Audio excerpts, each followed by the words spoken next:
Hey everybody, and welcome to my latest video from my garage. This is Virtual Music Collaboration Part 2. This is the time where I'm going to show you guys after I've received all of the recordings of people playing their music or made all the recordings. Now I'm going to show you what to do with them. So today I'm going to be working with two programs that you are probably somewhat familiar with or have heard of. Logic Pro X, which is what I have in front of me right now, and Final Cut Pro. Those are both paid programs, but they're both on a free 90-day trial right now. You don't have to enter in any payment information. You just download it and go, and then it'll ask you to subscribe after your 90 days. If you don't want to do that, you can use GarageBand and iMovie for the same thing. They're just a little bit less advanced than this is. So we're going to go ahead and get started. So first of all, my computer is not that great, so I can't have both programs open at the same time. So I'm going to be switching back and forth between them. The very first thing you want to do is I like to work off my desktop for current projects. I don't have a habit of keeping everything on there all the time, as you can see. But I do have the movie I'll be working with right now as a little sample. So what you want to do is open Logic Pro X, and it'll ask you to create a new project, and you're going to select microphone or record yourself, even if you're not recording yourself. That opens up the ability for you to drag and drop files as well. So what I'm going to do is, even though this is a video that I'm working with, and this is a sound/audio engineering program, what I'm going to do is I'm going to drag and drop anyway, and it asks you what you want to do with it. Check both of those.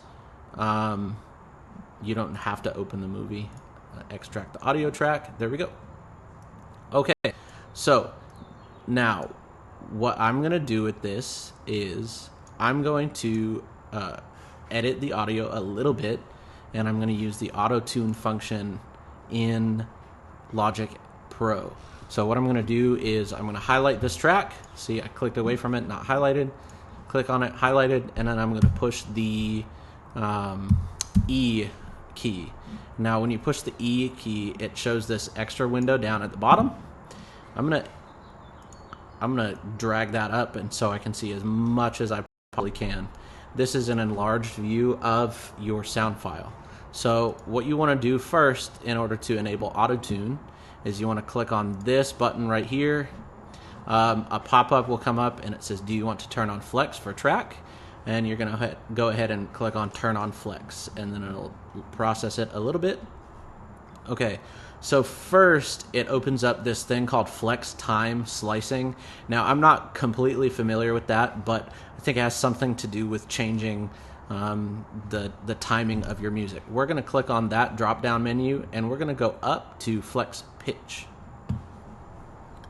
And then it'll process a little bit. Okay, a new window will pop up, and now you can see that on this portion right here, there's a bunch of blocks that popped up. Each one of those blocks represents a note on the keyboard. And if you scroll up and down, if you have a pretty good range of music, there will be a lot on the lower portion, and there will be a lot on the higher portion. Most of the time, if it's just one voice or one instrument, it'll just be in a one-ish octave range. So this represents approximately one octave, a little more. Okay, so what I'm going to do is I'm going to use the pitch correction function, and this function called scale quantize. What I want to do first is I want to hit my Control A or Command A key. There's a car passing by. Welcome to my garage. Okay, so Command A, that's going to highlight every note that is played. That's really important because you want this to affect your overall music and not just one or two notes. So I'm going to go to the scale quantize function, and right now it's off by default, and I don't remember what key this music is in. So I'm just going to select a random one and see what happens. So I'm going to choose C major. Okay, so I know it's not in C major, but as soon as I selected C major, one of these notes here down at the bottom jumped. You'll see it. Let me turn it off again. And then let me turn it back on.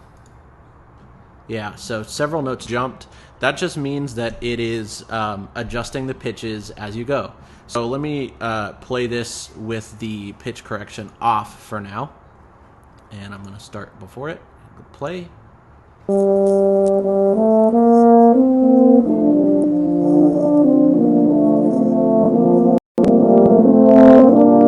Okay, and then I'm going to turn the scale quantize on. Then I'm going to do this, and I'm going to turn the pitch correction all the way up to 100. That means that it's going to center every pitch as well as it can also. So if a note is a little bit flat or a little bit sharp, it'll bump it up or down until it fits in the music. Let's see what happens when I turn that into C major.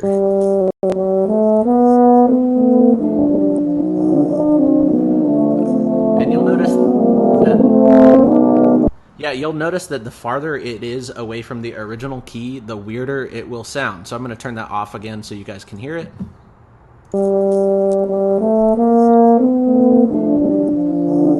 And then turn it back on. C major.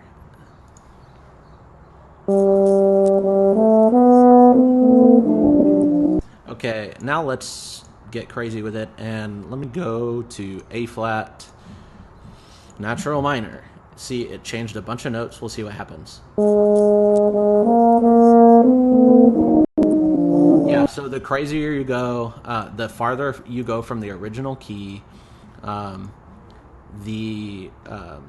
weirder it will sound. So what I like to do is, when I'm recording, I'm going to just assume that I'm playing all the correct notes. There may be some tuning issues, but I'm just going to assume that I'm playing all the correct notes and let the program not decide for me that I'm playing incorrect notes. So instead of doing C major, what I'm going to do is I'm going to click on C chromatic. And that will allow me to, that will allow the program to choose the closest note to the, in the key, or the closest out of every note rather than the closest note in the key. So let's hear what that sounds like now.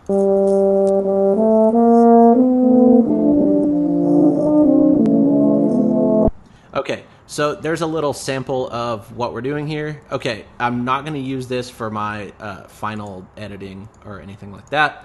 But now, when I'm done and I'm completely satisfied with what that sounds like, you can, let's see, let me zoom in a little bit. You can use this. There's a couple different options here. You can use this pitch drift, which this side, it raises the beginning of the note, and this side raises the end of the note. Okay, so let's see. You have this middle button that's fine pitch, so you can adjust.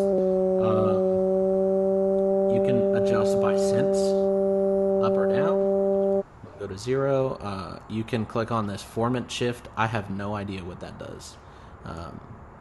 And then you have gain, which is kind of like the volume of the note that you're messing with. And then vibrato, you can turn it down and try to flatten out the line, or you can turn it way up and okay. So that's about it. So once you've messed all that stuff and try to make it sound good, or as good as you can, you're going to go up here to File, Export, and then you're going to go one region as audio file. And since I'm working off of my desktop, I'm going to just save it to my desktop here. That way I can find it really easily. I'll move it and organize it later. I'm going to go down here with my head again. I'm going to click on Export, and then you'll see it scroll through the music really fast, and then it should show up. There it is, right here or here. Okay, yep, there it is. So now I'm going to close out of Logic Pro X. I'm not going to save this because I don't really care about it. Next, I'm going to close that because my computer can't process this very quickly. I'm going to open Final Cut Pro. So Final Cut Pro is the professional movie editing software provided by Apple. This one's also on its 90-day trial. So you'll see it says trial version right here, and it'll pop up. It will expire after 89 days, blah, blah, blah. Okay. Now, what you'll notice is that I still have, okay.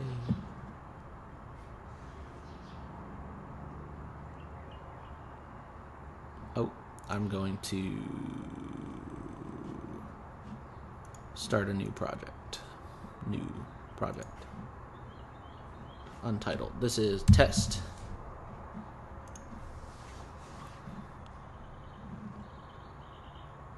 Okay, so what you'll notice is you'll have several projects up here. I'm just going to work with this one called test. Okay, so the problem with what I've done so far is that the video still has the audio attached to it, and the audio that I exported has the edited audio. So if you play them together, it'll sound funny because you'll have the unedited audio versus the edited audio. So what I'm going to do is I'm going to drag this video here first. And then it usually picks some pretty good settings for me depending on your processing speed, etc. Okay, so this is my video with sound. Okay, remember the sound on here is stuff that I do not want attached to my video. So what I'm going to do is I'm going to right click on my video and I'm going to click Detach Audio. So this will separate your audio file from your video. And since I didn't do any audio or video trimming in between, this is going to be really easy. I would highly suggest that you don't trim your audio or video until you get to this step. That way you can really easily align this stuff. Okay, so my audio track is highlighted. I'm just going to go ahead and delete that. And then I'm going to take my sound file that I just made in Logic, and I'm going to drag that below the video. And this is where it's really easy. So since I know the audio and video are still the same exact length, I'm just going to drag it all the way to the beginning, and it's going to line up perfectly. Now, if you trimmed the audio or the video and made it shorter, you'll have a little bit of a hard because you'll have to find the alignment of these. Yeah. So now I'm going to play it, and we'll see what happens. The audio nicely. Yay. And it has my funky audio on it.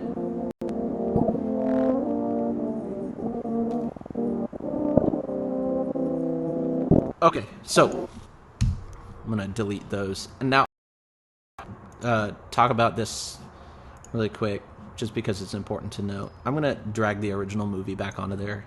Okay, so so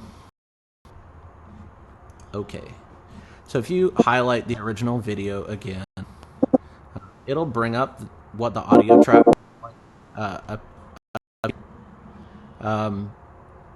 and it's important to note, I think I'm completely colorblind, remember that, so don't make fun of me, but this area is blue, and then this area might be yellow or green, and this top area might be brown or red. I don't know. Okay, but the important thing to note is you want everything to be blue. Other colors represent distortion in the sound. Now, this video that I'm working with has already been crushed so many times that I don't think adjusting the audio is going to help it. But you can see, okay, so there's this little line right here on my audio track, or sorry, my video, and if you move that up, it increases the audio level, and if you move it down, it decreases the audio level. So I'm going to move that to where it doesn't show anything not blue. There we go. And then maybe that'll help, maybe it will.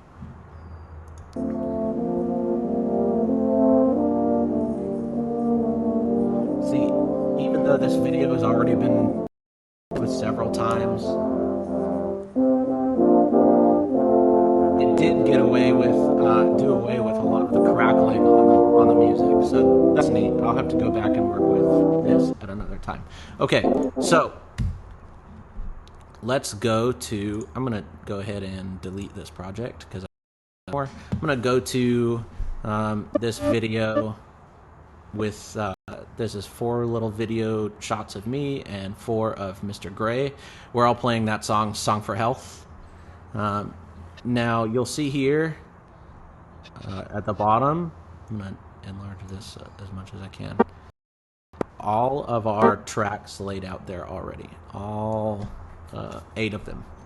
Okay, now what I did in order to do this was I had my score out, and I still had the audio track.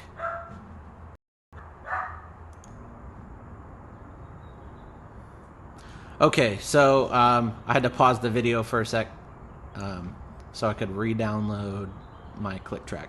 Okay, so the best way to align your videos is to upload your click track along with the videos temporarily. So here's my click track, and I'm just going to drag and drop that just like everything else, and then I'll find it because sometimes it sorts everything by itself. Okay, so what is a click track? A click track is basically a metronome that is set at the correct tempo of a piece, and it starts when the piece starts and ends when the piece ends. Sometimes there's a count off, 1, 2, 3, 4, play. Sometimes there isn't.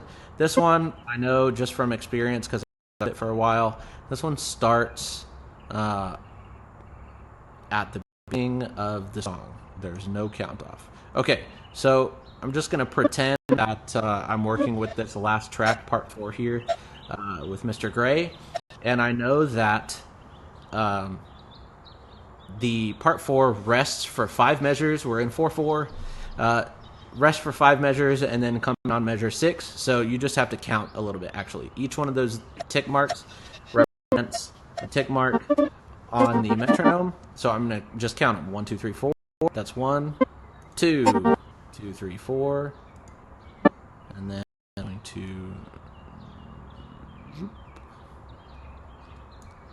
3, 2, 3, 4, 4,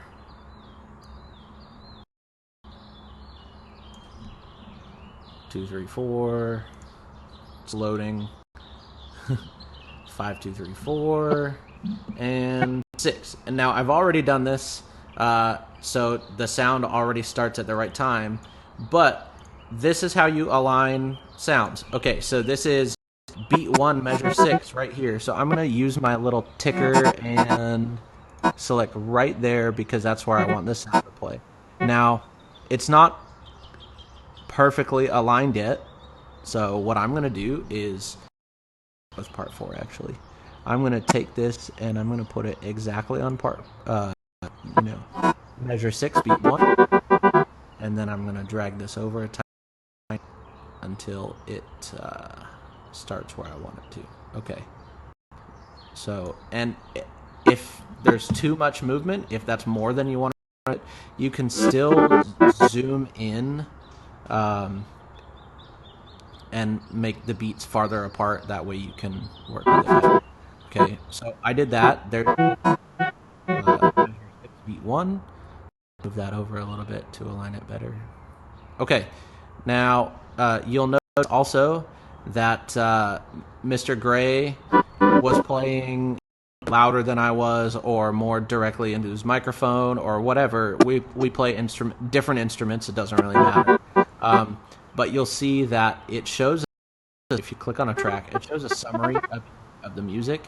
What you always want to look for before you export this or process it or anything like that, so you want to make sure that nothing goes out of the blue area, like I mentioned previously.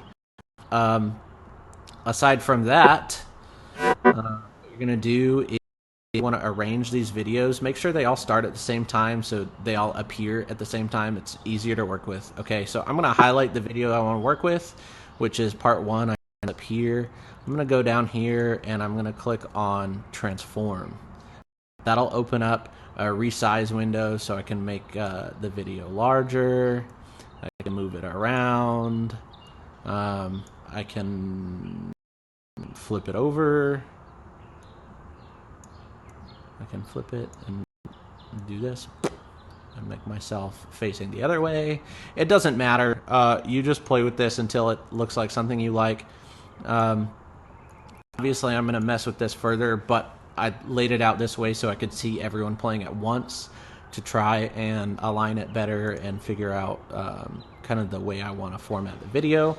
Aside from that, it's all up to personal preference. So what I would do from here, if I'm trying to align all of this stuff, is I'll just look through and I'll go part by part with my click track, and I'll say, okay, part 2 starts on measure 2, beat 2. So I'll find measure 2, beat 2 and the click track and where everyone starts playing in part 2, and I will align those, and I'll go through the rest of it. Okay, then when you're done, for Final Cut Pro, you go to File, and then they got rid of the word export for these projects.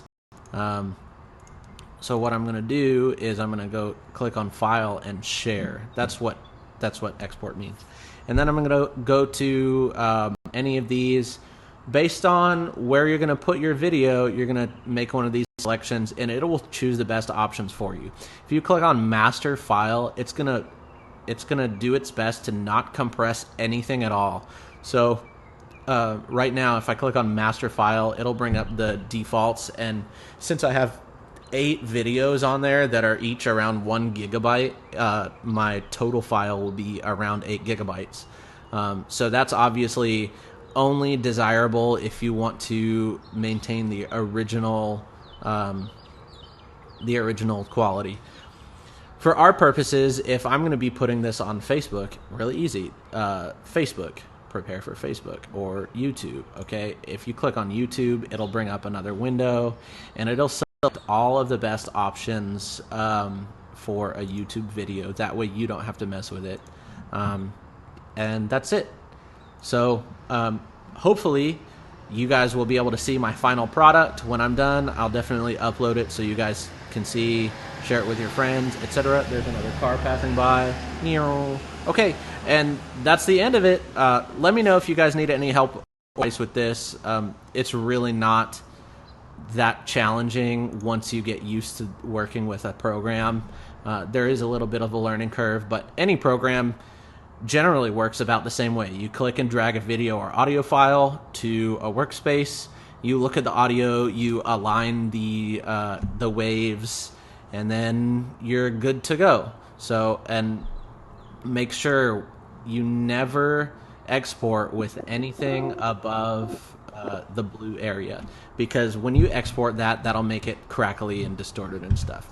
Okay, so let me know if you guys have any questions. I'm gonna finish because this is already a really long video. We'll see you guys later next time.